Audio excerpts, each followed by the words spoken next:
tão lindo esse nome, Jesus, né? Obrigado, grupo do louvor. Mas os demônios têm medo desse nome. Não é por causa das letrinhas J-E-S-O-S, não. Porque dependendo da língua é diferente. Mas é o poder carregado na fé e a autoridade do nome de Jesus. Quem crê nisso? Amém? Amém? Então você pode ficar certo que você não vai sair da mesma maneira que você chegou. Porque estamos reunidos em nome de Jesus. Há uma unção disponível aqui. Há um poder, uma graça de Deus para manifestar a perfeita vontade de Deus. E não é tanto por causa das paredes, nem tanto também até por quem prega. A única responsabilidade de quem prega é ser fiel. Mas de quem está ouvindo é ser cheio de fé. De quem prega é ser fiel. De quem está ouvindo é ter uma fé operante. Por isso que Jesus sempre dizia: vê depois como ouvis. A Bíblia está repleta dessas frases: inclinai os vossos ouvidos, abri o coração. Essa é a verdadeira importância, porque nós não vivemos de pão, mas da palavra. Assim como o pão é o alimento natural, mas a palavra é o pão vivo que desceu do céu, o Senhor Jesus, para nos trazer provisão para cada dia, o maná de cada dia. Quem crê nisso? Mas eu vou mais uma vez advertir você, porque eu percebo uma certa apairando no ar. Percebo isso pelo Espírito. Uma certa, veja a palavra, não é negligência, é... Eu estou percebendo que há muita gente desligada. E eu vou dizer uma coisa para você: se você saiu da sua casa, gastou gasolina, gastou tempo, vestiu a tua roupa e chegou aqui, chega com o coração certo e correto, porque não é bom perder tempo. Amém? Então puxa da unção. Olha para o irmão aí, olha para o irmão e diz: puxe da unção. Amém. Há algumas percepções que a gente percebe no Espírito, né? Dependendo do dia, e hoje eu não sei porquê. Mas eu vou dizer, eu não vou agora chegar e dizer, vou repreender o espírito de negligência, de lerdeza espiritual. Eu não vou fazer isso, porque depende da sua fé e da sua atitude. Quem é que nasceu de novo? É filho de Deus. Então você é a habitação do Espírito, você é a habitação do próprio Espírito de Deus. A tua fé já é mais que suficiente para receber tudo que Deus tem para dar, amém? Há uma unção e uma graça aqui nesse lugar, então depende da tua atitude, não perde tempo. Amém? Puxa da unção do Espírito Santo, em nome de Jesus, amém? Mas nada disso ainda é a palavra. Eu quero que você abra lá em 2 Coríntios capítulo 5, vamos ler esse capítulo 5, e vamos falar algo sobre o viver do cristão, o viver do crente. Porque hoje é um dia de ceia. E o que me veio no coração foi a respeito das nossas práticas do dia a dia e de dar fruto. Versículo 1 diz assim, 2 Coríntios 5: sabemos que se a nossa casa terrestre deste tabernáculo se desfizer, temos da parte de Deus um edifício, casa não feita por mãos, eterno nos céus. Eu vou dar um ensinamento aqui passo a passo. O que é que ele está falando aqui? Ele está falando que se o seu corpo morrer, você tem um outro corpo espiritual preparado por Deus. É isso que ele está falando, tá?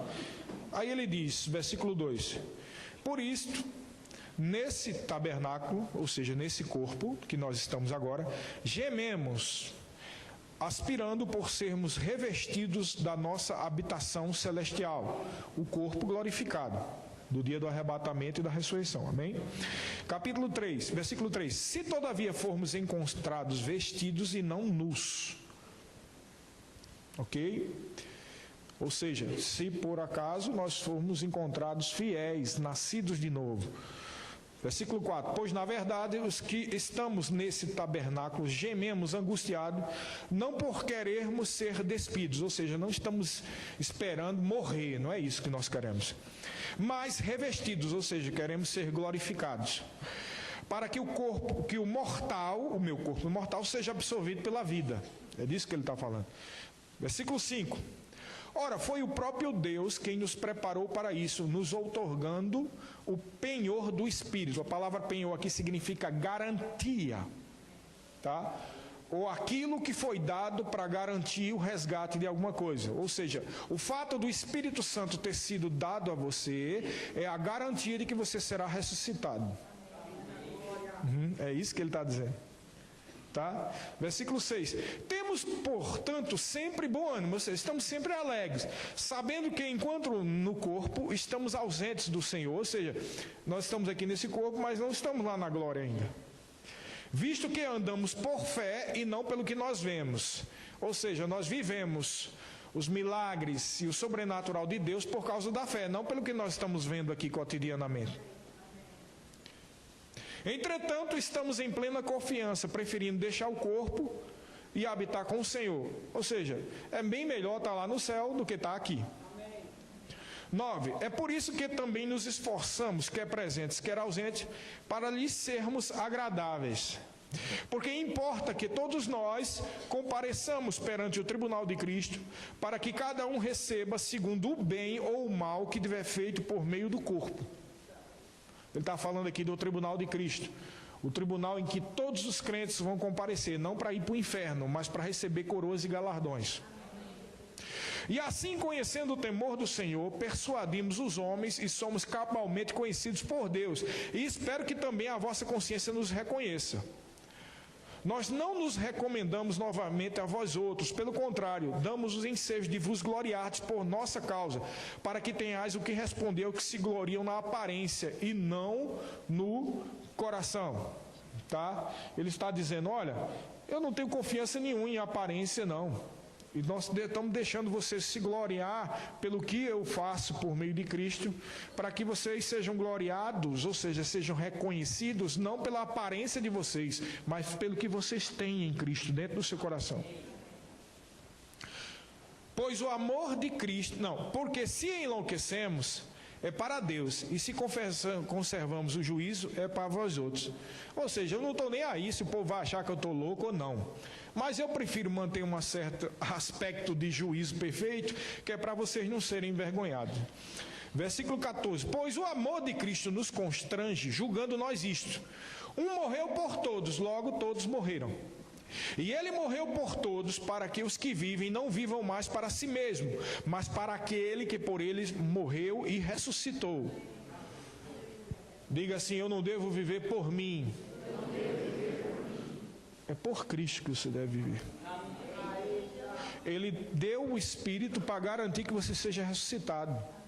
Então veja, Jesus pagou tudo e ainda te dá uma garantia para você ser ressuscitado. Então você já morreu nele, você não tem que fazer a sua vontade. Amém? Sabe que isso é uma grande confusão na cabeça dos irmãos, porque a gente quer ser um sucesso, mas ao mesmo tempo a gente é impelido para não fazer a nossa vontade. Porque o que Deus espera é que você seja um sucesso fazendo a vontade dele. Mas a gente quer ser sucesso fazendo a nossa própria vontade. E muitas vezes queremos usar a fé para sermos sucesso. Está errado. Isso está errado e é o motivo de tanta frustração. O nosso alvo tem que ser Jesus, sempre. E sendo o alvo Jesus, você vai ser sucesso. E aí ele continua. Assim, versículo 16.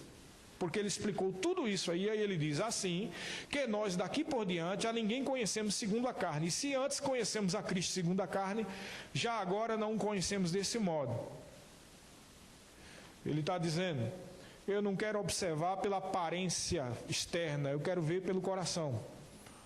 E até mesmo Jesus, que antes eu via de uma forma diferente, porque ele era um judeu e perseguia a igreja, ele diz, agora eu não vejo mais desse jeito, eu estou vendo segundo o coração. E aí ele diz, é assim, se alguém está em Cristo, é nova criatura, as coisas antigas já passaram, eis que se fizeram novas. A aparência externa não importa, irmãos. Versículo 18. Ora, tudo provém de Deus, que nos reconciliou consigo mesmo, por meio de Cristo, e nos deu o ministério da reconciliação.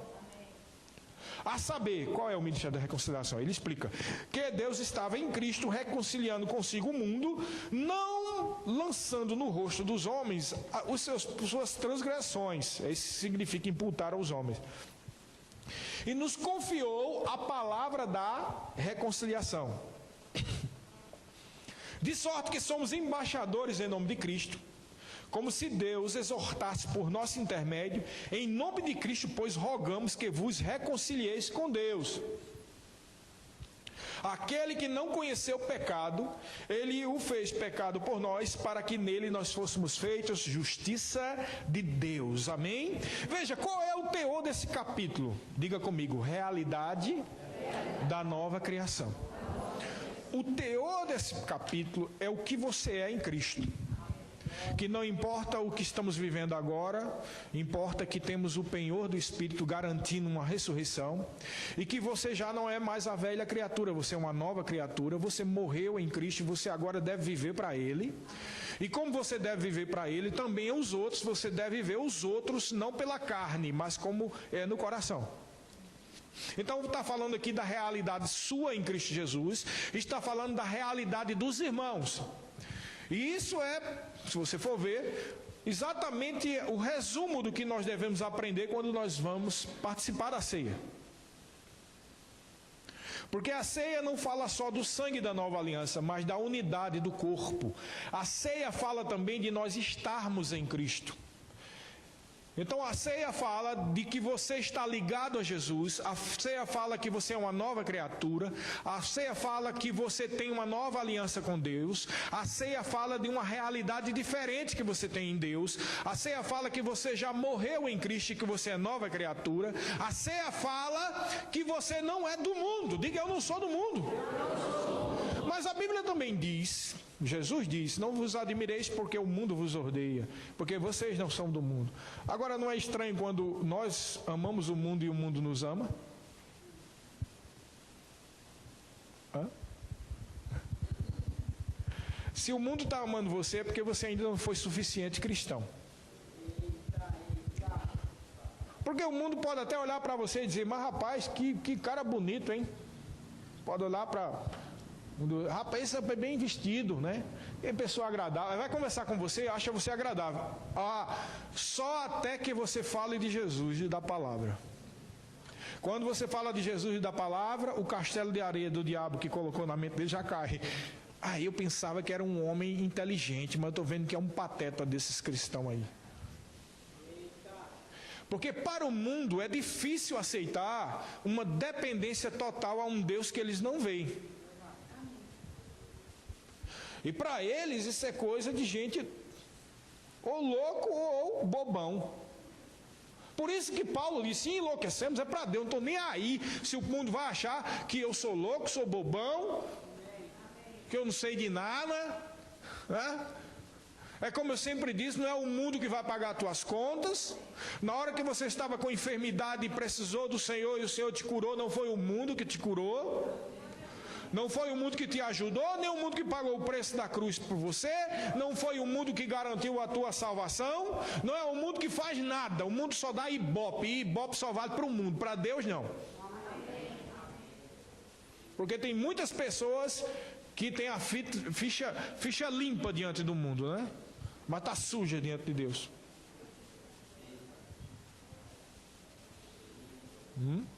Porque eu vou dizer o que é ficha limpa para o mundo: ser legal, ser simpático, né? Ser prestativo, né? Ajudando você. Mas os cristãos não deviam fazer isso. Devia, mas não é isso que garante que você é cristão, porque tem muita gente endemoniada que faz isso também.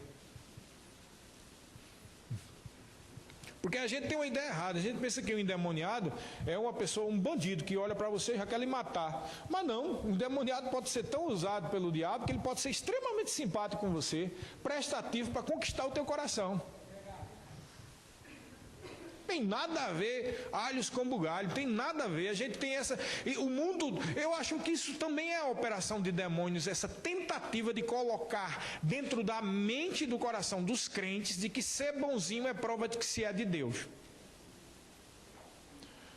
E confunde a gente, porque a gente às vezes encontra gente do mundo que às vezes são mais bonzinhos do que o povo da igreja. Quem sabe do que é que eu estou falando aqui? Claro que eu já encontrei pessoas extremamente simpáticas, pessoas legais no mundo. Até o ponto de você falar algo sobre a igreja, sobre a palavra. Você quer ver o mundo se afastar de você? Ligeirinho. Você tem uma peneira santa de Deus. Você vai provar quem te ama de verdade ou não, né? Você quer ver? Só basta de falar da ressurreição de Jesus. Fala. Jesus ressuscitou, ele está igual a mim, assim. Começa a falar isso para tu ver o que é que eles acham. Porque eles vão pensar que ou tu é louco ou tu é bobão. Coitadinha dela, tão boazinha, mas é meio tantã. É fanática, ela é fanática demais. Pronto, eles vão pensar logo isso de você. Porque para eles é difícil de aceitar, não é bem aqui que eles, no coração deles estão mortos, é aqui, ó. É difícil de aceitar na cachola, como diz lá no Nordeste, na cabeça, que alguém possa ser ressuscitado. Ou pior, que haja um arrebatamento repentino. Fala isso que tu vai saber quem é bonzinho mesmo de verdade. Aquela mesma pessoa que te ajudou vai ficar com... Talvez até tenha dó, tenha pena de você. Vai achar que você é um louco ou uma louca. Mas esse tipo de atitude prova quem verdadeiramente é de Deus. Você não é de Deus por a esmola que você dá. Você é de Deus porque você considera as coisas de Deus em primeiro lugar. Amém? Aliás, tem dois tipos de crente, né? Infelizmente. Hoje em dia tem os crentes que não priorizam as coisas de Deus. Aí eu me questiono se realmente nasceu de novo, né? Falta aquela... Eu não gosto dessas palavras, mas... Falta intensidade, melhor essa, pronto. Intensidade em Deus. Existem pessoas que são intensas em Deus. E existem pessoas que estão... Os intensos, eles vivem pela fé. Os outros, que não são intensos, sobrevivem da fé. Né? Os intensos, eles vivem da fé porque eles têm uma atitude: eu quero mais de Deus, eu adoro, eu louvo a Deus, eu choro, eu me alegro. O intenso é assim. Os que sobrevivem da fé, vou pedir alguém para orar por mim.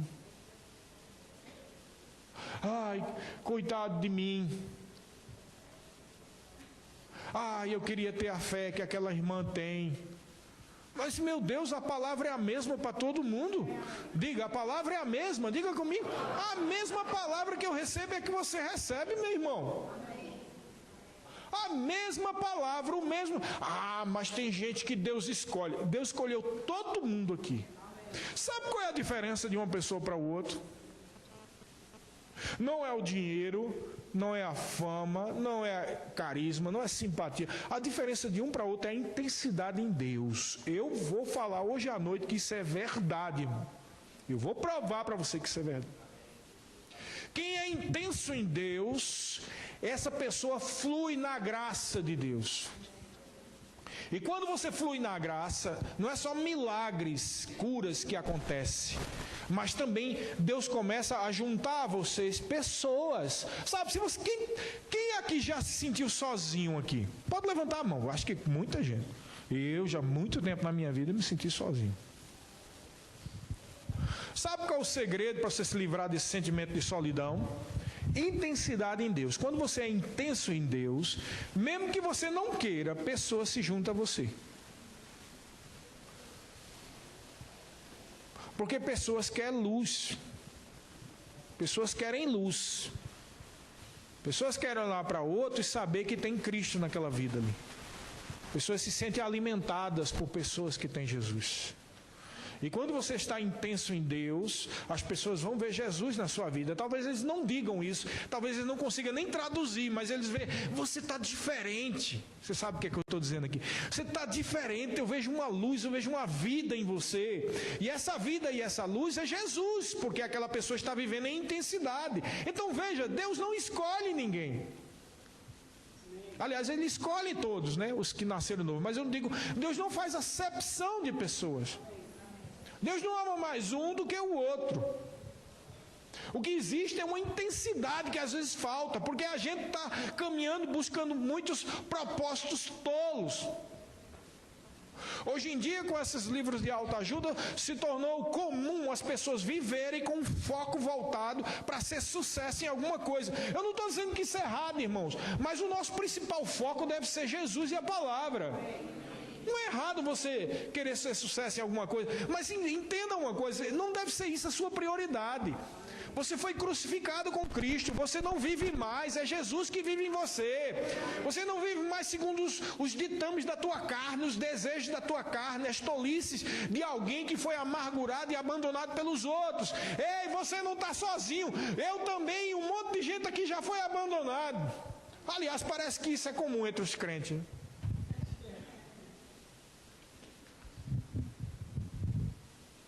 E parece que essa é a diferença de quem tem intensidade. Porque Jesus Cristo disse, a quem muito é perdoado, muito ama. E aquelas pessoas que sabem o que é viver só, ser abandonado, ser traído, ou viver uma vida de pecado, e renuncia o pecado, e renuncia tudo isso e entrega a sua vida a Jesus, são aquelas que mais amam Jesus. Então, às vezes o que eu acho que falta realmente é um reconhecimento de que você precisava de Jesus. Parece que as pessoas estão... Eu não preciso de Jesus. Então, a porta é bem grande também ali. Ó. Quem não precisa de Jesus, vá para o mundo. E vamos ver se o mundo vai cuidar de você na hora da enfermidade e da desgraça. O mundo não tem dó nem ninguém, irmão. O mundo está amigo seu enquanto você é simpática, bonito, tem dinheiro, tem alguma influência política ou de amizade ou de poder. Quando você não é famoso, não é um artista da TV, não é um jogador de futebol que está ganhando muito dinheiro, não é alguém de influência muito grande, não é bonito ou bonita, não tem tanto carisma, não tem tantos amigos, ninguém te ama. Ninguém quer saber de você. É verdade ou não é? Ninguém vai querer saber de você. Essa é a verdade do mundo, é a chamada lei do diabo, lei da selva. Por isso que eles ficam se matando. Mas nós não somos assim. Diga, eu não sou assim. Eu tenho um Deus, irmão. Você tem um Deus, você tem um Pai. Você faz parte de um reino. Você é um embaixador de Cristo. Você não vive nesse mundo. Você vive cheio de glória. Na verdade, você ressuscitou com Cristo. Deus te deu o penhor, ou seja, a garantia do Espírito, para que você saiba que você é alegre, você é feliz. Você é uma pessoa escolhida por Deus. Você vai para o céu. Você pode viver os milagres de Deus aqui nessa terra. Você pode impor as mãos sobre os enfermos e eles ficarão curados. Você faz a diferença, irmão. Eu estava assistindo um documentário um dia desses sobre uma pessoa aí, eu não vou dizer o nome, né? Mas uma pessoa bastante conhecida que estava sendo canonizada pela Igreja Católica. E me admira, rapaz, é o seguinte, às vezes as pessoas são canonizadas porque precisa fazer um estudo e uma análise, faz parte do processo de canonização, para saber quantos milagres a pessoa fez, né? E aí vai lá e descobre, fulano de tal, em tal lugar, na cidadezinha de Beltrano de tal, fez uma reza para aquela pessoa e foi curado. Está aqui a prova, está aqui os documentos. Aí, Cicrano de tal também fez uma reza lá no país, na França, não sei aonde, na cidade de Lourdes, não sei aonde o quê. Aí Beltrano, lá na Tchecoslováquia, né, na República Tcheca, eu ainda estou no tempo de Tchecoslováquia, olha só. Acho que muitos aqui não eram nem nascidos quando tinha isso. Então, na República Tcheca, não, fez uma oração e tal, e foi curado e tal. Aí eu fico me perguntando, meu Deus, meu Pai, pela fé, existem milhões de crentes que já fizeram mais do que isso.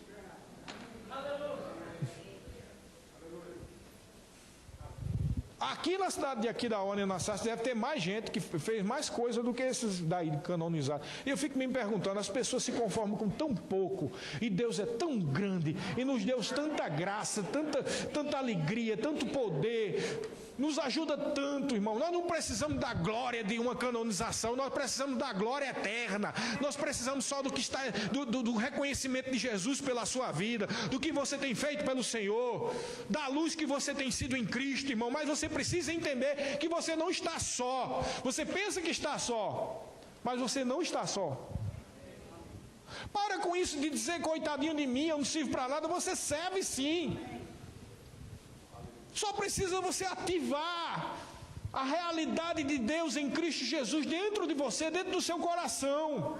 Você não precisa de um púlpito, o púlpito está aí, é o mundo. São pessoas que você tem que atingir.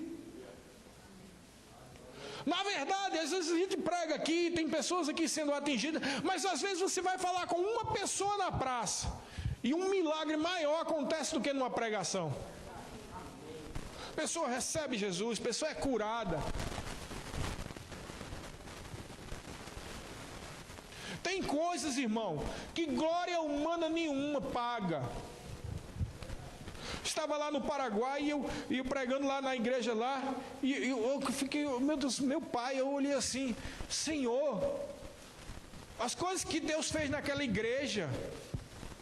Um rapaz, ele tinha um problema na córnea, de nascença, ele nem via de perto nem de longe. E na hora lá a gente orou, colocamos o dedo no olho dele, e aconteceu igual como Jesus, né? Eu disse, fique curado em nome de Jesus. Você está vendo? Está mais ou menos assim. Lembra do milagre de Jesus? Que ele, estou vendo os homens como um vulto. Aí eu disse, vamos orar de novo, como Jesus orou. E a gente pôs a mão lá, e quando eu dei a Bíblia para ele estava lendo, ele ficou curado da vista. E eu me pergunto, irmãos, o que paga um negócio desse?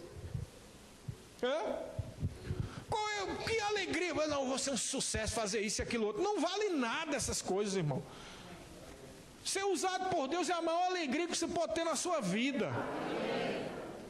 Ajudar pessoas de verdade, não é aquela só conversa, não é algo acontecendo, o Senhor operando e curando aquelas pessoas.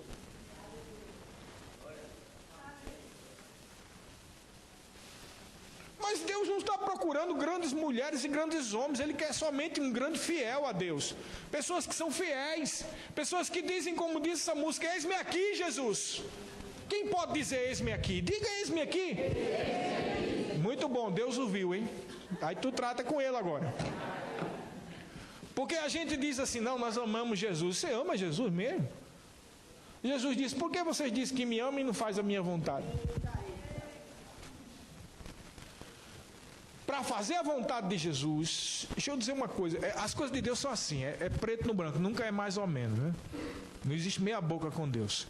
Sempre quando você faz a vontade de Deus é assim, você renuncia a algo e um grande milagre acontece. Mas a renúncia é no seu coração. Você renuncia a sua vida e o milagre do novo nascimento acontece. Você renuncia os seus projetos e Deus dá projetos em que você vai ser sucesso. Você renuncia àquilo que parecia ser um Deus na sua vida e Deus te dá coisas melhores que vão te alegrar muito mais. Mas você tem que renunciar. A unção, eu sempre digo, a unção tem um preço. Eu digo de novo, a unção tem um preço. Alguém pode, Jesus pagou tudo. Jesus pagou tudo para a gente ter acesso a essa unção. Jesus pagou tudo para você nascer de novo. Jesus pagou tudo para você ser nova criatura. Jesus pagou tudo para que a fé de Deus seja depositada no seu coração. Jesus pagou tudo, mas a unção, o poder de Deus, ele é diretamente proporcional a quanto você renuncia da sua vida. Isso tem a ver com intensidade. Quando você diz, eis-me aqui, você está dizendo, eu estou disposto a renunciar a algo. Porque Deus não quer que você perca as coisas, irmão. Deus quer que você tenha tudo dele. Entendeu? Quando você está com foco em alguma coisa, ou em algo, ou em alguém, você está dizendo, Deus, fica quieto que eu tenho meus objetivos. Mas quando você renuncia isso no seu coração e diz, eu só quero tu, Senhor, aí Deus diz, como ele fez do mesmo jeito com Salomão, né? Visto que não pedisse dinheiro nem glória, mas pedisse sabedoria, eu vou dar sabedoria e vou dar essas outras coisas também. Lembra que Jesus Cristo disse, buscar em primeiro lugar o reino de Deus e a sua justiça, e todas essas coisas serão acrescentadas? Então tira o foco dessas coisas e coloca só no reino de Deus. E aí a bênção vem. Aí, se não você ficar com foco nessas coisas, você não vai ter as coisas, porque você vai entrar na lei do cão, na lei do diabo, porque a lei do diabo é, bota foco, se esforça e batalha, a batalha da vida, pronto. Vai ter sempre gente que é mais forte do que você. Pode se preparar. Isso é um dilema filosófico que eu já parei de questionar, certo? Que dilema é esse? Por que é que tem gente que tem tantas coisas e outros não tem? E geralmente esses que têm, desculpa a verdade, eu provo, na maioria dos casos são gente ruim. Que são ruins porque botaram toda a sua força para conquistar aquilo e nisso pisou nos outros. Então, se você entrar na lei do diabo, você vai ter sempre encontrar alguém melhor do que você.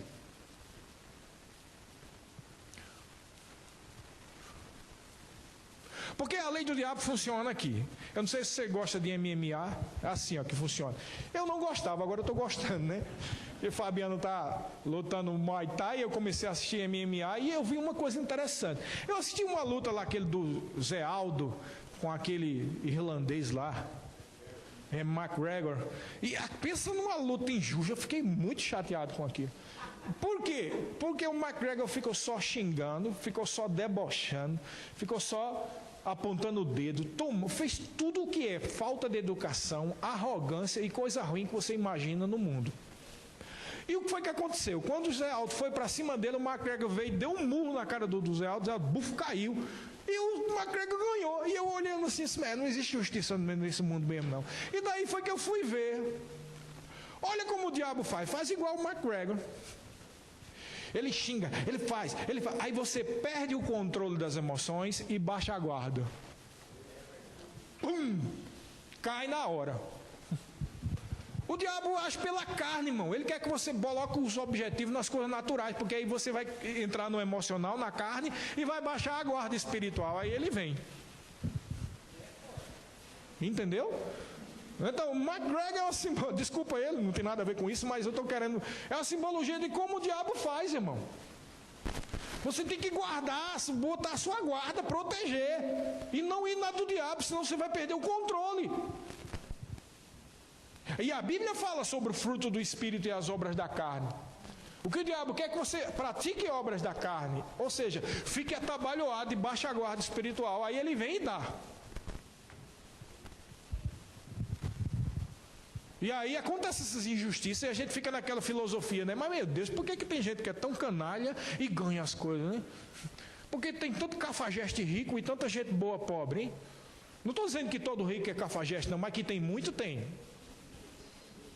Porque na maioria das vezes eles ganharam dinheiro na cafajestada mesmo. Não pagando os impostos, dando golpe, pisando nos outros, desviando mercadoria, desviando dinheiro. Não estou dizendo que todo rico faz isso, irmão, mas de que contar de 20, eu acho que uns 18 deve fazer isso. Mas eu creio numa geração sendo levantada de pessoas honestas, de pessoas de Deus, que vão enriquecer porque estão buscando em primeiro lugar o reino de Deus. Agora, para que isso aconteça na sua vida, você tem que priorizar as coisas de Deus, irmão. Você tem que confiar no Senhor de todo o coração, não baixar a guarda espiritual. Não vê as coisas segundo a carne, mas você vê segundo o Espírito. Vai lá para João capítulo 15. Essa é a verdade, querido.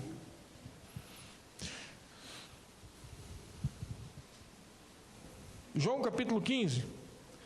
Então o Senhor Jesus diz assim, olha só, ele começa dizendo, eu sou a videira verdadeira e meu pai é o agricultor. Agora, sabe por que Jesus Cristo disse assim, eu sou a videira verdadeira? Ele poderia dizer, eu sou a videira, mas ele disse, eu sou a videira verdadeira. Por que ele disse videira verdadeira? Porque era comum, né? Se você ler o Velho Testamento, você vai ver isso. Era comum se aceitar que Israel tinha como simbologia a videira. Então, quando ele disse, eu sou a videira verdadeira, ele estava querendo mais ou menos dizer, olha, na velha aliança, Israel era uma videira, mas eu estou trazendo a nova aliança e eu sou a verdadeira videira. As pessoas antes conseguiam salvação por fazer parte do povo de Israel, com aquele sistema de sacrifícios, né? Se eles não só sacrificassem os animais, porque aquele sacrifício não tirava o pecado, mas só cobria, e manifestassem uma vida de obras em Deus, eles poderiam ser salvos, ok? Como aconteceu com Samuel e Davi e tantos outros, tá? Mas aí ele diz, eu sou a videira verdadeira. Aí ele diz que o Pai é o agricultor. Versículo 2, olha só, todo ramo que estando em mim não der fruto, ele o corta, e todo que dá fruto, limpa, para que produza mais fruto ainda. Vós já estáis limpos pela palavra que eu vos tenho falado. Permanecei em mim, e eu permanecerei em vós. Como não pode o ramo produzir fruto de si mesmo, se não permanecer na videira, assim nem vós o podeis dar, se não permanecerdes em mim. Eu sou a videira, vós os ramos, ou os galhos, né? Quem permanece em mim e eu nele, esse dá muito fruto, porque sem mim nada podeis fazer. Se alguém não permanecer em mim, será lançado fora, à semelhança do ramo, e secará, e o apanham, e lançam no fogo, e o queimam. Se permanecerdes em mim, e as minhas palavras permanecerem em vós, pedireis o que quiserdes e vos será feito. Permanecer em Cristo, isso é o que? Intensidade. Porque ele está dizendo permanecer em mim e as minhas palavras permanecer em vós. E o problema é esse. Às vezes as pessoas dizem que permanecem em Cristo, mas as palavras de Jesus não estão dentro de você. Por isso que é tão importante uma palavra como essa, com essa intensidade que a gente ministra aqui. E esse ministério ministra. Porque essa é uma palavra que vai produzir em você, se você quiser, os frutos. Como disse o profeta Isaías, no capítulo 1, versículo 19, se quiserdes e me ouvirdes, comereis o melhor dessa terra. Se quiserdes e me ouvirdes, muitas vezes a gente quer, mas não quer ouvir, porque sempre quando você vai ouvir, tem algo a renunciar, e a gente não quer renunciar. O problema é esse, todo mundo quer ser abençoado, mas ninguém quer renunciar àquilo que está impedindo que a bênção se manifeste na sua vida. Uma atitude amargurada, uma idolatria a alguma coisa, uma falta de perdão, um trabalho em Deus que você não tem coragem de fazer, uma pessoa que Deus já mandou você buscar e evangelizar, e você não tem coragem. Uma atitude ministerial que Deus está te chamando para você chegar nesse nível e você não quer. Essas coisas é que precisam ser renunciadas, e muitos querem ser abençoados. Mas ninguém quer ouvir a Deus, porque sabe que quando Deus falar, você vai ter que obedecer. E esse ministério é um ministério não só de se quiser, mas acima de tudo do se ouvir. E é por isso que muita gente sai daqui para outros lugares. Porque para ouvir, você tem que ouvir mesmo.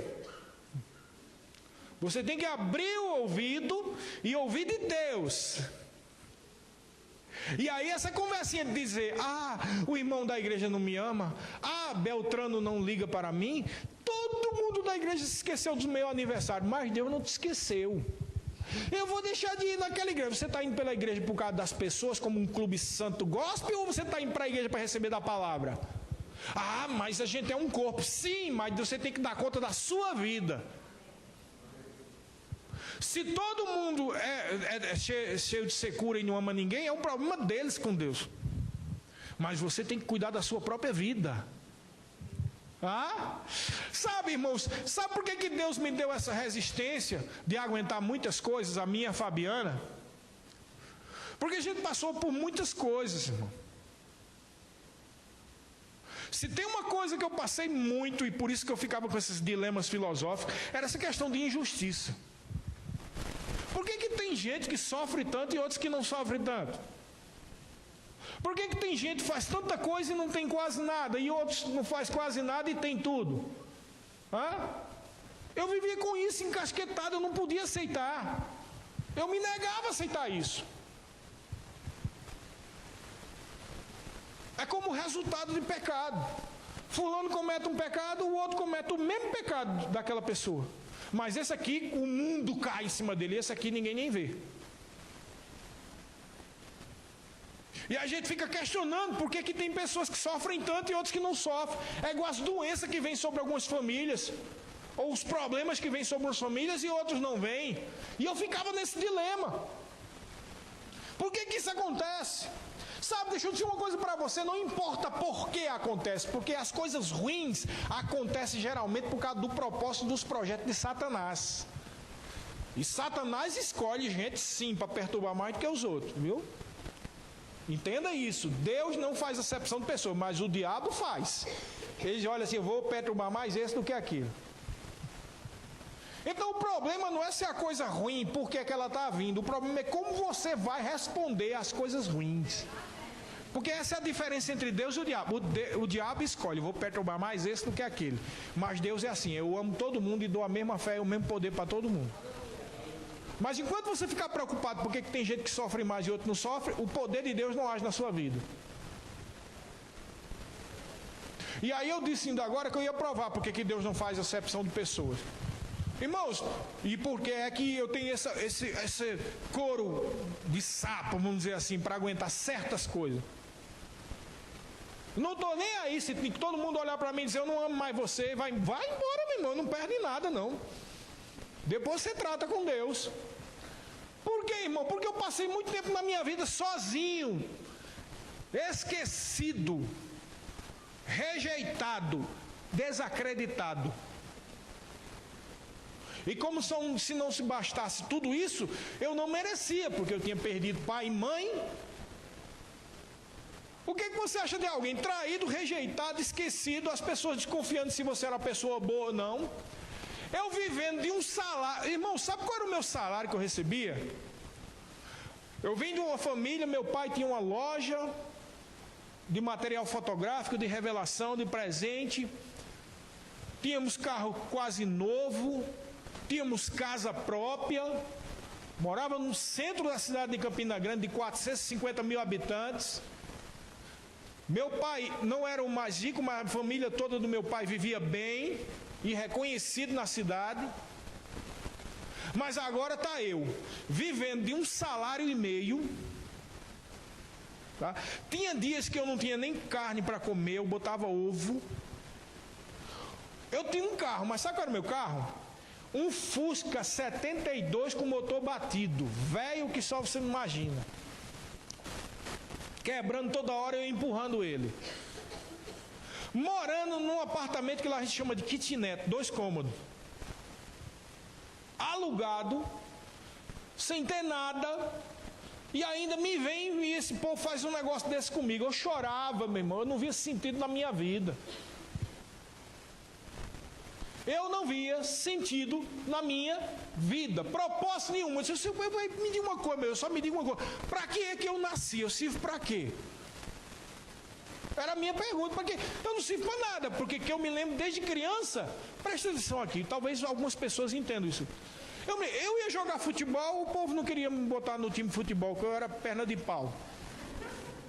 Nenhum jogo, nada ninguém queria.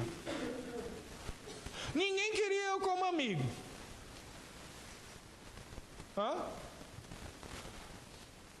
Vou fazer eu não sabia que curso eu ia fazer. Aí eu procuro uma psicóloga para fazer um teste psicotécnico. Aí faz o teste psicotécnico. Sabe o que foi que a psicóloga disse para mim? Eu não sei responder a você. Eu disse, mas como assim? Eu vim pedir ajuda e você... Eu não sei, você tirou nota boa em tudo, você dá para qualquer coisa. Eu disse, não, então não me ajudou em nada. Eu fui fazer o vestibular sem saber nem para que é que eu queria na minha vida. Na época meu pai estava vivo, meu pai tinha uma lojinha, eu pensei, bom, então deve ser bom a administração, porque aí eu vou ajudar meu pai. Nunca me arrependi tanto na minha vida. Fiz um curso com má vontade. Aí você diz, por que você não trocou? Porque na hora que eu estava decidindo trocar, meu pai e minha mãe morrem numa curva. E o sonho do meu pai era me ver formado em alguma coisa. E aí, por uma questão de honra, eu disse, já respeito a memória do meu pai e da minha mãe, eu vou terminar esse curso. Terminei, mas não gosto. Aí piorou, a coisa ficou pior ainda, porque eu agora tinha 23 anos, formado num curso de que eu não gosto, sem ter dinheiro, sem ter objetivo, e o povo não está nem aí com a minha vida. E aí?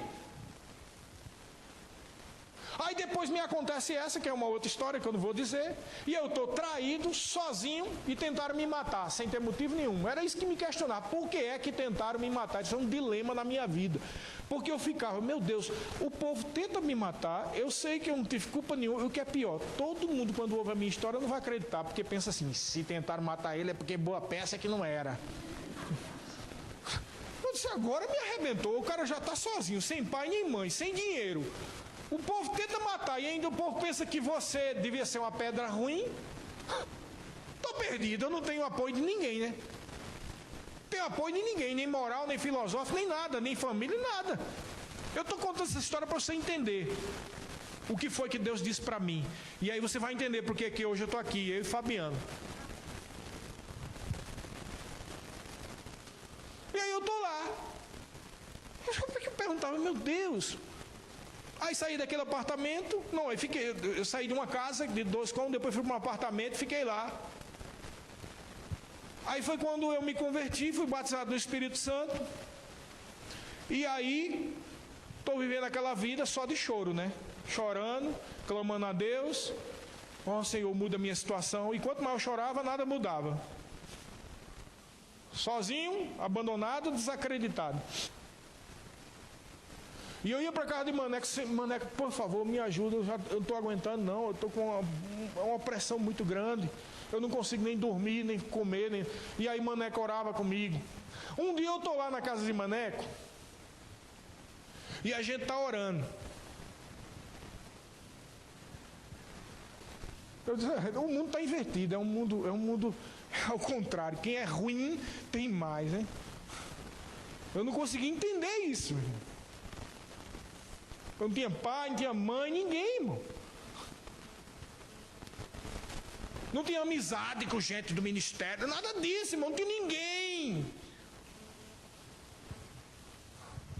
Eu estou lá na casa de Maneco, e a oração minha silenciosa, nem abri a boca. Senhor, eu sei que eu estava longe de Ti, eu estava errado. Pai, mas eu voltei para os Teus caminhos, voltei para Ti, Pai, por que eu tenho sofrido tanto? Eu não mereço isso, Pai. Eu orava isso, a Deus. É tanta injustiça, Deus. Ao menos, até eu estou vendo de difamação, gente falando, sem eu ter nada, meu Deus, me ajuda nisso, o que é que eu faço? Eu estava orando isso. As lágrimas desciam, assim, feito rio. E aí eu ouvi uma voz. Dentro de mim, o Senhor falou, a minha graça te basta. E aí eu pensei, meu Deus, eu estou debaixo de... Olha só a gente como é.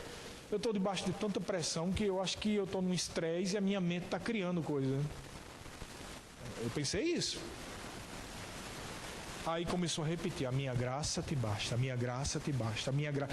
É difícil de explicar como é que é isso, irmão. A gente não ouve por aqui, não. É como se falasse dentro de você, entendeu? Eu ouvi, mas era como se o som estivesse ressoando dentro de mim. Eu fosse um sino e o som estivesse dentro de mim. É difícil de explicar isso. Eu ouvia dentro de mim, a minha graça te basta, a minha graça te basta, a minha graça te basta, a minha graça. Começou a repetir, a minha graça te basta, a minha graça te basta.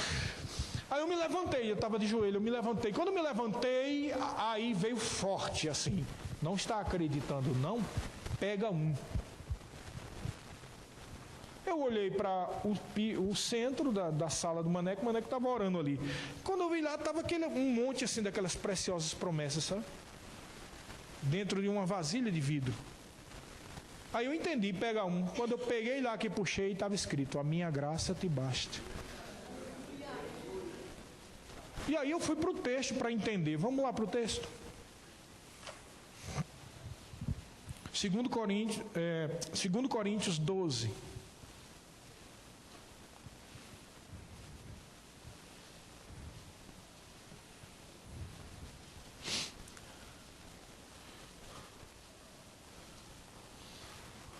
partir do versículo 6.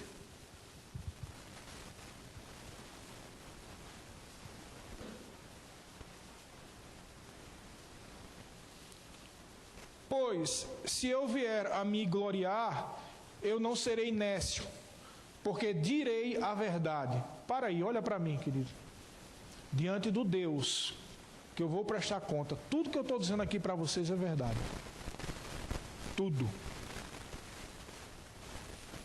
E ele diz: mas, abstendo-me para que ninguém se preocupe comigo a mais do que em mim vê ou de mim ouve. 7. E para que não me ensoberbecesse com a grandeza das revelações, foi-me posto um espinho na carne, um mensageiro de Satanás, para me esbofetear, a fim de que não me exalte. Por causa disto, 3 vezes pedi ao Senhor que eu afastasse. Então ele me disse: a minha graça te basta, porque o poder se aperfeiçoa na fraqueza. De boa vontade, pois, mais me gloriarei nas fraquezas, para que sobre mim repouse o poder de Cristo. Pelo que sinto prazer nas fraquezas, nas injúrias, nas necessidades, nas perseguições, nas angústias, por amor de Cristo. Porque quando sou fraco, então é que eu sou forte. E foi aí que a força de Deus foi me levantando. Para ser isso que você está vendo. Uma pessoa totalmente desacreditada, para estar aqui com vocês, como pastor dessa cidade. Com uma esposa maravilhosa e uma família maravilhosa.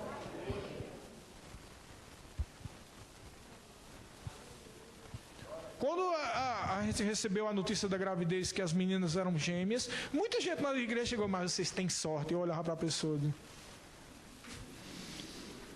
vocês não sabem de nada. Eu perdi pai e mãe, perdi a minha própria vida. Fui difamado para estar fiel a Deus e eu ter 2 meninas gêmeas. É sorte?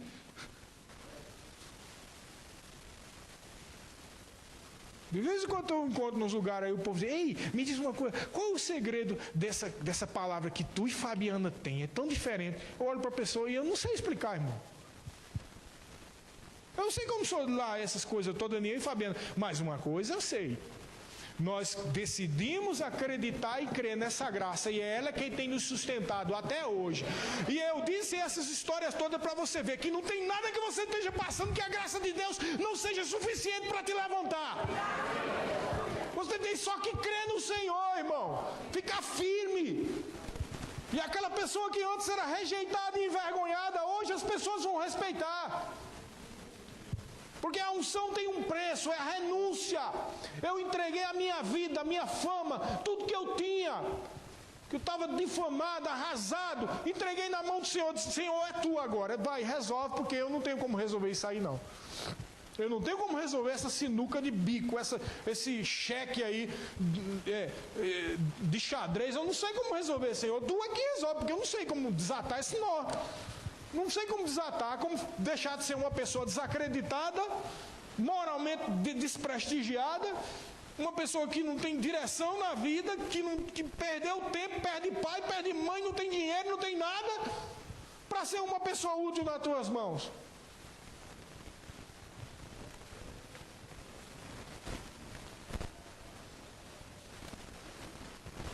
Por isso que eu sei, irmão, que o meu Deus, o meu Salvador, o meu Pai, Ele cuida da minha vida e Ele cuida da sua.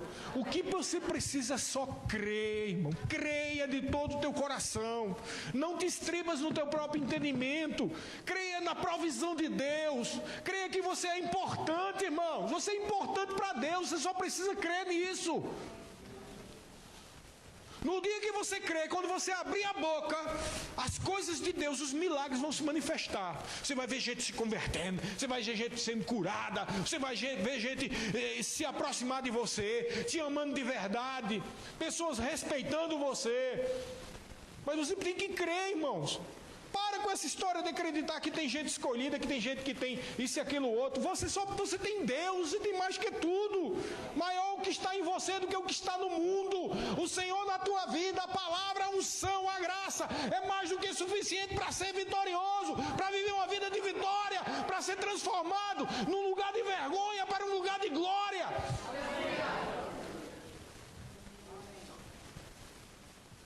Como disse o apóstolo Paulo lá em Coríntios, capítulo 1 ou 2, ele diz: vede, irmãos, que não são muitos os ricos e os famosos e os poderosos dessa terra que são chamados, porque Deus escolhe as coisas fracas desse mundo para humilhar as outras. Deus gosta de pegar pessoas que parece que ninguém acredita, irmão, para fazer um milagre, para provar que é Ele.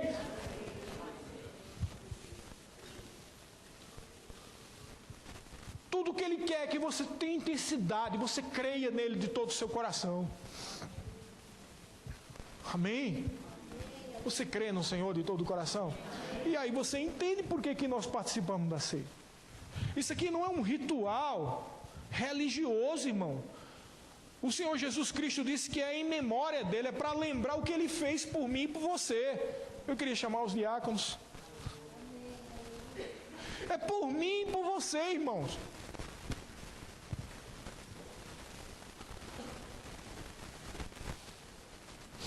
Lembre-se que Jesus foi ressuscitado, Ele está vivo. Se você pode tocar nele, se Ele chegasse aqui agora, você poderia tocar nele. E a garantia da nossa ressurreição também é o penhor do Espírito. E nós participamos da ceia. Ele disse: olha, eu não vou mais beber do fruto da vida até aquele dia. Que dia? O dia do arrebatamento, irmão. O dia que nós vamos ver Ele face a face. Está muito próximo, irmão. O que Ele quer é só que você creia nele de todo o seu coração. Que o púlpito, o teu púlpito é o mundo, é aí. São as pessoas que precisam de Jesus. São as pessoas que precisam de uma impulsão de mão. Quantas pessoas sofrendo no hospital, desejando que Deus faça alguma coisa, e Deus está dizendo: é você. É você que Ele vai fazer. Quem já passou noite em hospital com dor sabe o que é isso. O hospital é um dos piores lugares que a pessoa pode estar, não só por causa da doença, mas porque é a sensação de ser esquecido. É horrível. Quando você está numa noite no hospital e você vê, no máximo, talvez, no meu caso, minha esposa, às vezes que você não vinha do seu pai, sua mãe, e o mundo todo que você vê, estão nas suas casas dormindo, e você ali, doente. É uma sensação ruim, irmão, de dor, de doença, de esquecimento. Você só tem Deus. E o mundo está precisando de você, é Jesus para essa pessoa. Você é a pessoa que vai lá impor as mãos e curar eles. É por isso que nós participamos da ceia, para lembrar o que Jesus Cristo fez e que você pode fazer. Ele disse: os que creem em mim farão as obras que eu faço e as farão maiores, porque eu vou para junto do Pai. Por isso que nós participamos da ceia, por Jesus. Esse cântico que nós cantamos: Jesus, eis-me aqui. Você precisa dizer: eis-me aqui, Senhor, para fazer a tua vontade. Aleluia. Naquele dia, ele participou da última Páscoa, que era a primeira ceia. Havia uma tradição judaica da Páscoa. E um daqueles rituais tinha um cálice que era para o Messias. E Jesus era o Messias, então ele participou da tradição judaica da Páscoa, mas era a última ceia pascual, que começou a ser a primeira ceia do Senhor. E aí ele fala que o pão era o corpo dele. O pão, irmãos, representa o que ele pagou para que você tenha cura, e também representa a unidade do corpo de Cristo, que nós somos um. Diga: eu sou um com meu irmão. Diga: eu sou um com meu irmão. E diga: eu sou um com Cristo. O vinho representa o sangue da nova aliança que Ele conquistou por nós, e o pagamento e a justificação que fez de você ser nova criatura, e o Espírito Santo poder vir e habitar em você. Essa garantia que nós lemos, o Espírito Santo é o penhor da ressurreição, ou seja, o pagamento e a garantia da ressurreição, veio porque você foi justificado pelo sangue de Jesus. Por isso que nós participamos da ceia.